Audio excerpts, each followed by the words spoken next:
সকাল থেকেই রঙিন পোশাকে মুখ ভরা হাসি আর অদম্য উচ্ছ্বাস নিয়ে স্কুল প্রাঙ্গণে জড়ো হয় শিক্ষার্থীরা। সাধারণত নির্ধারিত পোশাক না পরে স্কুলে এলে বকা দেন শিক্ষক। তবে আজ সবকিছুতেই ছাড়, বকা নয় বরং শিক্ষার্থীদের সঙ্গে আনন্দে মাতছেন শিক্ষকরা। আমরা বদ্ধ করে বসে থাকতে থাকতে তার মানে 1 কিলোমিটার চলে আসে, সেই জন্য একটু চাইছি ওই যে ক্লাসরুমের বাইরে গিয়ে কিছু একটা দেওয়ার জন্য। তো এই যে ক্লাসরুমের বাইরে গিয়ে বিনোদন দেওয়ার জন্য, এই বিনোদনের কোনো বিকল্প নাই, এটাও একটা পড়ালেখার অংশ। তা চাই বছরে একবার করতে। আমি 2008 সালে জয়েন করছি। 8 সালের পর থেকে প্রত্যেক বছরে এই চড়ুইভাতি অনুষ্ঠানটা হয়। তো প্রত্যেক বছর নিয়ে এই বছর করার চেষ্টা করছি।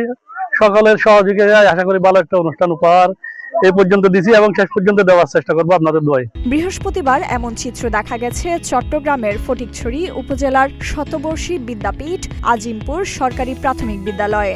শিক্ষার্থীদের নিয়ে বার্ষিক চড়ুইভাতির আয়োজন ছিল এদিন। আজকে আজিমপুর সরকারি প্রাথমিক বিদ্যালয়ে এসে আসলে অন্যরকম একটা ফিল হচ্ছে। আমরা আজকের এই অনুষ্ঠানটা দেখে আমরা ছোটবেলায় ফিরে গেছি, আমরা যখন স্কুল জীবনে প্রাইমারি জীবনে ছিলাম। তো এখানে এসে অত্যন্ত ভালো লাগছে।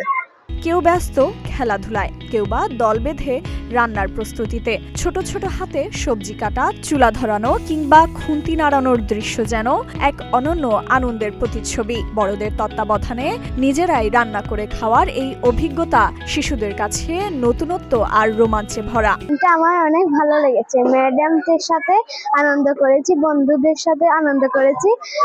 প্রতিদিন স্কুল আসি, স্কুলে এসে আমরা বন্ধু বান্ধবের সাথে একটু দুষ্টামি করলে স্যাররা আমাদের বকা দেওয়ার ভয় থাকে, কিন্তু আজকে আমরা দুষ্টমিও করতেছি, স্যাররা বকা দিচ্ছে। উল্টো আমরা সবাই স্যার ম্যাডাম সবাই মিলে একসাথে আনন্দ করতেছি। শুধু খাওয়া দাওয়া নয়, শিশুদের জন্য ছিল দৌড়ঝাঁপ, লুকোচুরি, দড়ি লাফ, ক্রিকেট, গান বাজনা সহ নানা আনন্দ আয়োজন। ছাত্রছাত্রীদের মিলন মেলায় দিনভর মুখরিত হয়ে উঠেছিল বিদ্যালয় প্রাঙ্গণ। স্বতঃস্ফূর্তভাবে সবাই অংশগ্রহণ করে হাঁটতে বসা গ্রাম বাংলার ঐতিহ্যবাহী এই চড়ুইভাতিতে। সময় হেসে খেলে নেচে গেয়ে আনন্দ উচ্ছ্বাসিত শিক্ষার্থীদের সাথে আনন্দে মেতে ওঠেন শিক্ষক সহ উপস্থিত সবাই। এই দিনটি আমাদের জন্য একটি অনেক মজার দিন।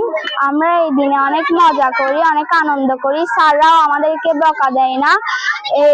এই দিনটি যাতে আরো অনেক বছর হোক, এটাই আমরা চাই। গ্রাম বাংলার ঐতিহ্য সম্পর্কে শিক্ষার্থীদের জানাতে গেল 10 বছর ধরে স্কুলের শিক্ষক শিক্ষার্থীদের নিয়ে এই চড়ুইভাতি অনুষ্ঠানের আয়োজন করা হয় বলে জানান বিদ্যালয়টির সহকারী শিক্ষক মোহাম্মদ জিয়াউদ্দিন চৌধুরী। এটার সাথে আমাদের সংস্কৃতি জড়িয়ে আছে, সেজন্য আমরা এই প্রোগ্রামটা করে থাকি, প্রতি বছরে করে থাকি। দেখেন আমরা বিভিন্ন বিদ্যালয় আছে, তার মধ্যে আমরা হাতে গোনা কয়েকটি বিদ্যালয়ে আমরা এই ধরনের প্রোগ্রাম করে থাকি। সচরাচর আমরা এই প্রোগ্রাম থেকে আমাদের এই ছেলেমেয়েরা, বাচ্চারা আমাদের দেশীয় সংস্কৃতি সম্পর্কে জানতে পারবে। শুধু রান্নাবান্না, খাওয়া দাওয়া আর খেলাধুলাতেই সীমাবদ্ধ ছিল না এই অনুষ্ঠান। রান্না শেষে গ্রামীণ নানা খেলাধুলার পাশাপাশি অনুষ্ঠিত হয় সাংস্কৃতিক অনুষ্ঠানও। ছিল আড্ডা, কুইজ আর কবিতা আবৃত্তিও। অনুষ্ঠানে স্বতঃস্ফূর্তভাবে অংশগ্রহণ করেন শিক্ষার্থীরা। আজিমপুর সরকারি প্রাথমিক বিদ্যালয় প্রত্যেক বছর আমরা চড়ুইভাতি অনুষ্ঠানটা করি। এবছর চড়ুইভাতি অনুষ্ঠানের সাথে বর্ষবরণ অনুষ্ঠানটা একসাথে করতেছি। এটা এই স্কুলের একটা ধারাবাহিক প্রক্রিয়া। সারা বছর ছেলেরা মেয়েরা খুব থাকে, লেখাপড়ার মধ্যে থাকে।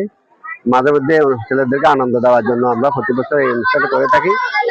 তো এই অনুষ্ঠানটা করার ক্ষেত্রে বিভিন্ন সহযোগিতা বিভিন্ন জন থেকে আমরা পেয়ে থাকি। বিশেষ করে আমাদের সহকারী শিক্ষকরা খুব আন্তরিক। এভাবে ছেলেদেরকে উদ্বুদ্ধ করার জন্য আমরা এই অনুষ্ঠানটা করে থাকি। চড়ুইভাতি নিছক কোনো অনুষ্ঠান নয়, বরং গ্রাম বাংলার হারানো ঐতিহ্য। তাই এই ঐতিহ্য রক্ষায় সংশ্লিষ্ট সবাইকে এগিয়ে আসার অনুরোধ সচেতন মহলের। ডেস্ক নিউজ, প্রতিদিনের বাংলাদেশ।